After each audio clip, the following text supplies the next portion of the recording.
Hello friends, मैं doctor Kuldeep Mishra. मेरे साथ हैं डॉक्टर संजीत साहू और आज हमारे साथ हैं भैया लईक, जो अपने छारसूत्र चिकित्सा का अनुभव आप लोगों से शेयर करेंगे। डॉक्टर संजीत। एक्चुअली इनका जो है 2022 में नवंबर मंथ में 5 तारीख को इनका हम लोगों ने एमआरआई फिशुलोग्राम कराया था। तो उसमें ग्रेड 1 का फिशुला डायग्नोस हुआ था, जिसकी एक्सटर्नल ओपनिंग 10 ओ क्लॉक पे थी और लेंथ लगभग 4 सेंटीमीटर था। और लगभग 1.5 मंथ यानी 6 बार इनका छासू चेंज हुआ था और उसके बाद ये पूर्ण रूप से ठीक हो गए थे। आज 4 महीने बाद ये वापस हमसे मिलने आए हैं, जस्ट फॉर फॉलो अप के लिए कि भाई आप एक बार फिर चेक कर लीजिए। देखा गया तो वहाँ पे कोई भी एबनॉर्मल चीज़ नहीं है। फिशुला इनका पूर्ण रूप से ठीक हो चुका है। बस एक हम लोग जस्ट फॉर अवेयरनेस ये वीडियो बना रहे हैं ताकि लोगों को ये पता चल सके कि छारसूत्र जो लोग सोचते हैं ना इतना दर्द होता है, इतना दर्दफुल वाली थेरेपी होती है, ऐसा नहीं है। बहुत प्यार से, बहुत आसानी से फिशुला ठीक हो जाते हैं। क्योंकि ग्रेड 1 का फिशुला बहुत ईजी होता है, वो भी बहुत आसान होता है। 1 से 1.5 महीने में ग्रेड 1 के फिशुला लगभग ठीक ही हो जाते हैं। बस 2-3 क्वेश्चन का आंसर आपसे देना है बेटा। कि लोग सोचते हैं कि छारसूत्र बहुत दर्द वाली मतलब इलाज होता है, यानी बहुत पेनफुल थेरेपी होती है। तो क्या ऐसा आपके साथ हुआ कभी? जी नहीं, ऐसा कुछ भी नहीं है। 400 बहुत अच्छी सर्जरी है। हाँ, और जिसको भी प्रॉब्लम हो ऐसी। बिल्कुल। इनका जो है जैसे हम जिस दिन आपको छासू लागियत किए थे, आप यहाँ पे मतलब एडमिट हुए थे कि नहीं हुए थे? नहीं, 1 घंटे तक रोका था डॉक्टर साहब ने, हाँ, फिर मेरी छुट्टी हो गई थी। ठीक है। फिर जैसे आपको अगले दिन जब लैट्रिन जाना हुआ, तो क्या आपको कोई दर्द हुआ या कोई बहुत बड़ी समस्या हुई क्या? जी नहीं, कोई दर्द नहीं। बस 1 हफ्ते में आना पड़ता था हाँ, और 400 चेंज कराना पड़ता था। ठीक है। जिस दिन छासू लागियत किया उसके बाद से कभी कोई इंजेक्शन आपको दिया गया? जी नहीं।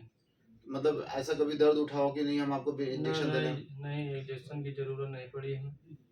क्या इस चिकित्सा के दरमियान आपको अपना जो रूटीन काम करते थे वो काम आप करते रहे थे? जी जी। उसमें कोई बाधा तो नहीं आई? ना कोई बात।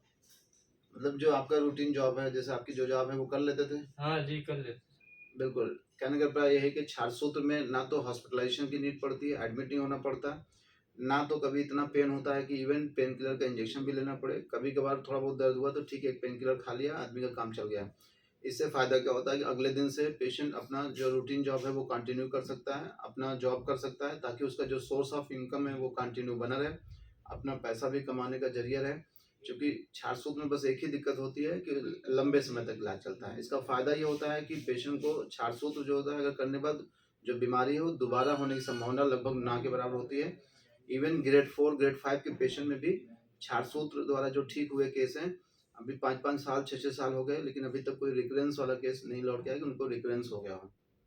ठीक है, कभी-कभार एक आध केस रिकरेंस हो भी जाते हैं, लेकिन वो समय के साथ धीरे-धीरे ठीक हो जाते हैं। तो छारसूत्र एक अच्छी थेरेपी है, जिसमें फ़ायदा क्या होता है कि एनल स्फिंक्टर्स, जिसको कहते हैं कि गुदा मार्ग में अनकंट्रोल हो गया हमारा, मतलब लैट्रिन त्याग करने में हम असमर्थ हो गए अपने मन से। तो इसमें ना तो इनकॉन्टिनेंस होने की संभावना होती है ज़्यादा, ना तो कोई एनाटॉमिकल बहुत ज़्यादा चेंजेस मिलने को देखते हैं, ना तो बहुत एक्सपेंसिव थेरेपी है, मतलब खर्च वाली थेरेपी है। बस इसमें एक ही दिक्कत है कि टाइम टेकिंग होता है, लेकिन इसका फ़ायदा ये है कि दोबारा नहीं होता है। और बिना बहुत रेयर पेशेंट होते हैं जो जिनको दर्द होता है, जो बहुत सेंसिटिव होते हैं, अदरवाइज़ किसी को इतना दर्द नहीं होता कि वो पेन किलर भी खाना पड़े। तो मत मेरा यही एक आपसे अवेयरनेस के लिए है कि भाई जिनको भी फिशला हो, एक बार आप गूगल पे जाकर इसके बारे में पढ़िए और इसके बारे में जितना नॉलेज ले सकते हैं फिशला के बारे में नॉलेज लीजिए। फिर अपने एरिया में जो सबसे बेस्ट सर्जन आपको लगता है, कोई भी, चाहे मॉडर्न के हों चाहे आयुर्वेद के हों, आप उनसे इसके बारे में राय लीजिए।